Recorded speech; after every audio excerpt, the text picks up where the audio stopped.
আপনি যদি ফেসবুক কিংবা ইউটিউব কন্টেন্ট ক্রিয়েটর হয়ে থাকেন সেক্ষেত্রে আপনার একটি ইনস্টাগ্রাম অ্যাকাউন্ট থাকা খুবই জরুরি কথাটা কেন বললাম আপনি যদি ভিডিওটি শেষ পর্যন্ত দেখেন আশা করি আপনি বুঝতে পারবেন।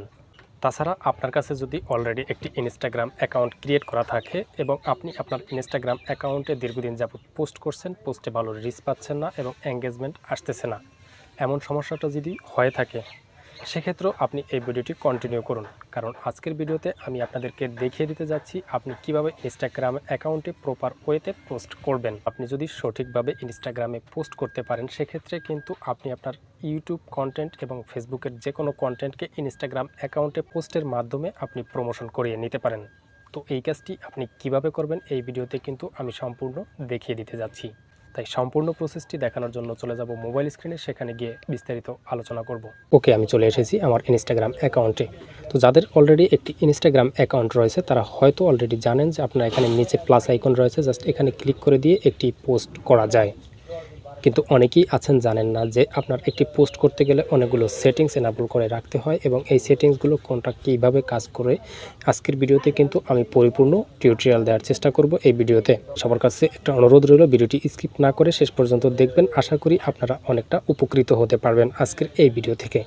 তো ওকে, ফার্স্টলি আমি জাস্ট এখানে নিচে প্লাস আইকন রয়েছে, জাস্ট এখানে ক্লিক করে দেব। আর এখানে ক্লিক করে দিয়ে আমি আমার ফোন গ্যালারি থেকে আমি যেই ফটোটাকে পোস্ট করতে চাই সেটাকে সিলেক্ট করে দেব। তো আপনারা ইনস্টাগ্রামে ফটো আপলোড দেওয়ার ক্ষেত্রে যে কাজটি মাথায় রাখবেন, আপনারা আপনাদের ইনস্টাগ্রামের ফটোটাকে 1:1 সাইজ করে সবসময় পোস্ট করবেন।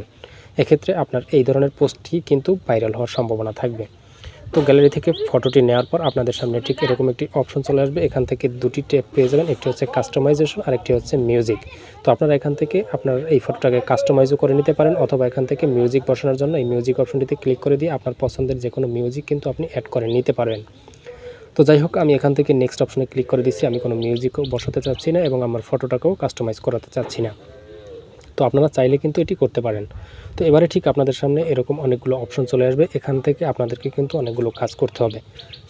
তো শুরুতেই আপনি যে কাজটি করবেন আপনারা হচ্ছে যে আপনি আপনার যে ফটোটি নিলেন এই ফটোটি সবসময় আপনারা যে ইউটিউব থাম্বনেল বা আপনার ফেসবুকে যে ভিডিও থাম্বনেল তৈরি করেন সেই থাম্বনেলটি থেকে এখান থেকে আপনারা থাম্বনেলটি বসাবেন। আর এখানে আপনারা যে ইউটিউব বা ফেসবুকে যে ভিডিওটি আপলোড করেছেন সেই ভিডিওটির টাইটেলটি এখানে লিখে দেবেন এবং টাইটেলটি লেখার পরে আপনারা নিচে যে কাজটি করবেন এখান থেকে অনেকগুলো হ্যাশট্যাগ আপনারা বসিয়ে দেবেন, আপনার ভিডিও রিলেটেড হ্যাশট্যাগ আপনারা বসিয়ে দেবেন। এখান থেকে 30টি পর্যন্ত হ্যাশট্যাগ দিলে আপনার সেই ফটোটি কিন্তু বা সেই কন্টেন্টটি কিন্তু ভাইরাল হওয়ার সম্ভাবনা থাকবে। তো যাই হোক, আপনারা এখান থেকে 30টি হ্যাশট্যাগ কীভাবে রিসার্চ করবেন এটা কিন্তু খুবই সহজ। এটা নিয়ে আমার অলরেডি একটি ডেডিকেটেড ভিডিও রয়েছে, এই ভিডিওর ডিসক্রিপশন এবং কমেন্ট বক্সে আমি দিয়ে রাখবো, আপনারা সেখান থেকে দেখে নেবেন। আর ইউটিউবে আমার ইন্ডি স্ক্রিনে সেই ভিডিওর লিঙ্কটি দেওয়া থাকবে, সেখান থেকে আপনারা কিন্তু দেখতে পারবেন। তো যাই হোক, এখান থেকে আপনারা একটি সুন্দর অ্যাট্রাকটিভ টাইটেল এবং এখান থেকে 30টি হ্যাশট্যাগ বসিয়ে দেওয়ার পর আপনারা একটু নিচে আসবেন।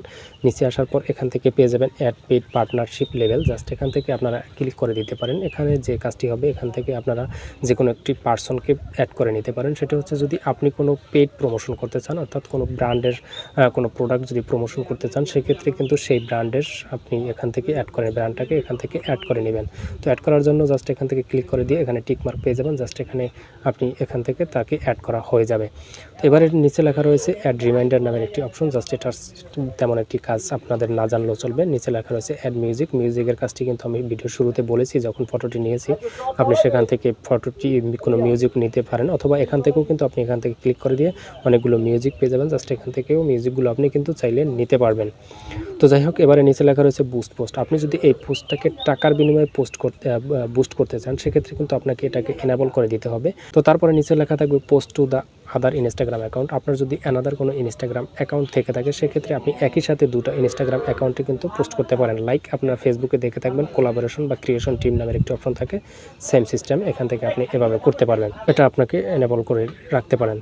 তো যাই হোক, নিচে আরেকটি লেখা রয়েছে অ্যাডভান্স সেটিংস নামের একটি অপশন, জাস্ট এটা কিন্তু মোস্ট ইম্পর্ট্যান্ট। অনেকেই আছেন যারা ইনস্টাগ্রামে পোস্ট করেন এই সেটিংসটি সম্পর্কে জানেন না, তাদের জন্য এইটা জেনে রাখা খুবই গুরুত্বপূর্ণ। তো জাস্ট এখানে ক্লিক করে দেবেন। তো এখানে ক্লিক করে দেওয়ার পর আপনারা পেয়ে যাবেন শিডিউল। আপনি যদি চান যে আপনার এই পোস্টটাকে এখন পোস্ট করবেন না, আপনি পরবর্তী যে কোনো একটা সময় পোস্ট করবেন, সেক্ষেত্রে আপনি এখান থেকে এনাবল করে রাখবেন এবং আপনি যেই টাইমে আপনি পোস্ট করতে চান সেটা এখান থেকে ক্যালেন্ডার চিহ্ন রয়েছে, জাস্ট এখান থেকে আপনি এখান থেকে কাস্টমাইজেশন করে সেই ডেটটা এবং টাইমটা আপনি বসিয়ে ডান ডান অপশনে ক্লিক করে দিবেন। তারপরে লেখা রয়েছে লাইকস অ্যান্ড ভিউজ। তো এখান থেকে লেখা রয়েছে হাইড লাইক অ্যান্ড ভিউজ, অর্থাৎ আপনি এই সেটিংসটা যদি এনাবল করে রাখেন সেক্ষেত্রে আপনাকে যদি কেউ কোনো অডিয়েন্স যদি লাইক কমেন্ট করে সেটা কিন্তু আপনার কোনো অন্য আনাদার অডিয়েন্সে দেখতে পাবে না। আর যদি আপনি এটাকে এনাবল করে না রাখেন সেক্ষেত্রে কিন্তু আপনার লাইক সবাই দেখতে পাবে। তো তারপর নিচে লেখা রয়েছে কমেন্টস, টার্ন অফ কমেন্টিং। আপনি এটা যদি অফ করে রাখেন, এনাবল করে রাখেন সেক্ষেত্রে কিন্তু আপনার ভিডিওতে কেউ কমেন্ট করবে না। সেক্ষেত্রে আপনি এটাকে এনাবল কখনোই করে রাখবেন না, এতে করে কিন্তু আপনার ভিডিওতে এঙ্গেজমেন্ট কমবে। তো আপনি সবসময় এটাকে এভাবেই রাখবেন, যেভাবে রয়েছে সেভাবে রাখবেন। তো তারপর লেখা রয়েছে রাইট অল্ট টেক্সট। এখানে কিন্তু আপনার যে কাজটি করতে হবে, আপনি আপনার ভিডিওর যে টাইটেলটি রয়েছে আর আপনার ইউটিউব ভিডিওতে যে ডিসক্রিপশনটি লিখেছিলেন সেটা কিন্তু এখানে সুন্দরভাবে কপি করে এনে পেস্ট করে দিয়ে দেবেন। তো কপি করে পেস্ট করে দেওয়ার পর জাস্ট আপনি এখানে টিকমার্ক পেয়ে যাবেন, জাস্ট এখানে টিকমার্ক দিয়ে দেবেন। এটা কিন্তু আপনার ভিডিওর জন্য বা ফটোটার জন্য একটা এসইও হয়ে গেল। তো এখান থেকে আপনি টিকমার্ক দেওয়া হয়ে গেলে জাস্ট এখান থেকে অ্যাডভান্স সেটিং থেকে আপনি ব্যাকে আসবেন। তো ব্যাক করে আসবেন, এখানে ক্লিক করে দিবেন। তো ক্লিক করে দেওয়ার পর কিন্তু আপনার এই ফটোটা কিন্তু প্রপার ওয়েতে রেডি হয়ে গেল। এবার আপনার পোস্ট করার পালা। তো পোস্ট ওকে, এবারে আপনার এই পোস্টটি যখন রেডি করা হয়ে যাবে তখন আপনার এই পোস্টটাকে আপনার ফাইনাল পোস্ট করার পালা। তো এখান থেকে আপনাকে পোস্ট করার জন্য জাস্ট এখানে একটি ডান পাশে অ্যারো চিহ্ন পেয়ে যাবেন, জাস্ট এখানে ক্লিক করে দিয়ে আপনার এই পোস্টটা কিন্তু ফিনিশিং আপ হচ্ছে, অর্থাৎ আপনার এই পোস্টটা কিন্তু পোস্ট হয়ে যাচ্ছে।